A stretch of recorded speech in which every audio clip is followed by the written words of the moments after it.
Hi అండి, అందరికీ నమస్కారం. అందరు ఎలా ఉన్నారు? సో నేనైతే చాలా బాగున్నాను. సో చాలామంది ఏంటంటే మన ఇండియా నుంచి అజర్బైజాన్ కంట్రీ అనే చాలామంది అయితే వస్తున్నారండి. సో వీళ్ళకి ఎక్స్పెషల్గా వీళ్ళు ఫేస్ చేసే ప్రాబ్లం ఏంటంటే ట్రాన్స్పోర్టేషన్ అండి. మెయిన్ అనేది ట్రాన్స్పోర్టేషన్. మనం అజర్బైజాన్ రీచ్ అయిన తర్వాత ట్రాన్స్పోర్టేషన్ ఎలా ఉంటుంది ఏంటి అనేది ఈ వీడియోలో మొత్తం చెప్పేస్తానండి. సో మీరు చేయాల్సింది ఏంటంటే సింపుల్గా ప్లేస్టోర్లోకి వెళ్ళి బోల్ట్ అనే ఒక యాప్ ఉంటుందండి. ఆ యాప్ అనేది డౌన్లోడ్ చేసుకోండి.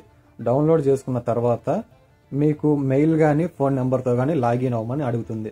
సో సింపుల్గా మీరు లాగిన్ అయిపోయిన తర్వాత మీరు అజర్బైజాన్లో మీరు ఎక్కడికైతే వెళ్ళాలి అనుకుంటున్నారో అక్కడికి మీ అడ్రస్ తెలిస్తే అక్కడ సెర్చ్ బాక్స్లో మీ అడ్రస్ ఎంటర్ చేసి మీరు సెర్చ్ చేస్తే ఎన్ని కార్లు అయితే ఎన్ని ట్యాక్సీలు అయితే అవైలబుల్గా ఉన్నాయో అవన్నీ చూపిస్తాయండి.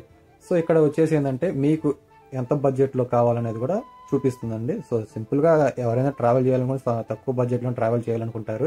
సో మీరు కూడా తక్కువ బడ్జెట్లోనే చూసుకొని మీరు ఎక్కడికైతే వెళ్ళాలి అనుకుంటున్నారో అక్కడికి సింపుల్గా వెళ్ళిపోవచ్చు అండి. సో నెక్స్ట్ వచ్చేసి ఏంటంటే బస్ ట్రాన్స్పోర్ట్ అండి. సో ఈ బస్ ట్రాన్స్పోర్ట్స్ అనేది ఓన్లీ సిటీస్ మధ్యలోనే ఉంటాయండి.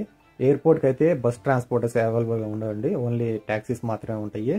సో ఈ బస్ ట్రాన్స్పోర్ట్ మీరు ఎలా చేయాలి అని అంటే మీరు సింపుల్గా బస్ స్టాండ్లో మెట్రో స్టేషన్లో మీకు బస్ కార్డులు అనేది దొరుకుతాయండి. బస్ కార్డ్ పేరు వచ్చేసి బాకీ కార్ట్ అండి.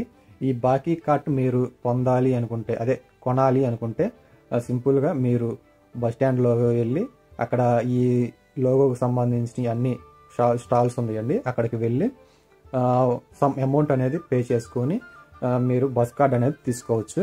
సో ఈ బస్ కార్డు ఎలా యూజ్ చేయాలి అంటే సింపుల్గా మీరు ఇప్పుడు బస్ కార్డ్ కొన్నారు. బస్ కార్డ్ కొన్న తర్వాత మీరు రీఛార్జ్ చేసుకోవాలండి. మన మొబైల్ డేటా ఎలా అయితే రీఛార్జ్ చేసుకుంటున్నారో సమ్ మనీ పెట్టి ఈ బస్ కార్డ్ని రీఛార్జ్ చేసుకోవాలండి.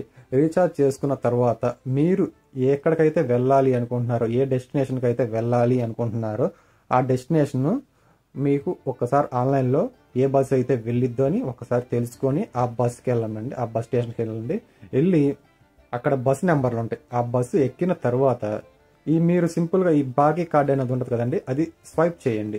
స్వైప్ చేస్తే మీ అమౌంట్ అనేది కొంచెం లెస్ అయ్యి మీరు ఎక్కడికైతే వెళ్ళాలి అనుకుంటున్నారో అక్కడికి వెళ్ళొచ్చండి.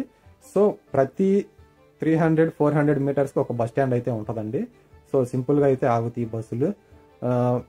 మీరు ఫస్ట్ డ్రైవర్ దగ్గర మీరు బస్సు ఎక్కాలండి. మళ్ళీ మనకి మిడిల్లో కానీ లాస్ట్లో కానీ ఎగ్జిట్లు ఉంటాయండి. ఆ ఎగ్జిట్లో మాత్రమే ఎగ్జిట్ అవ్వాలి. మీరు స్టార్టింగ్ అయితే ఎగ్జిట్ అవ్వకూడదండి. మనలాగా కండక్టర్లు అయితే ఉండరు, ఎవరో చెప్పరండి. సో ఎందుకంటే మన లాంగ్వేజ్ వేరు, ఇక్కడ లాంగ్వేజ్ వేరు, మనకు అర్థం కాదు కాబట్టి. సో ఇదొకటండి. నెక్స్ట్ వచ్చేసి మెట్రో అండి. మెట్రో జర్నీ కూడా సేమ్ ఇలాగే ఉంటుంది. సేమ్ బస్ కార్డ్ లాగే ఉంటుంది. ఈ కార్డ్ అనేది ఉపయోగపడుతుందండి. సో ఈ వీడియో మీకు గనక నచ్చినట్టయితే, మీకు ఉపయోగపడినట్టయితే షేర్ చేయండి, లైక్ చేయండి, కామెంట్ చేయండి.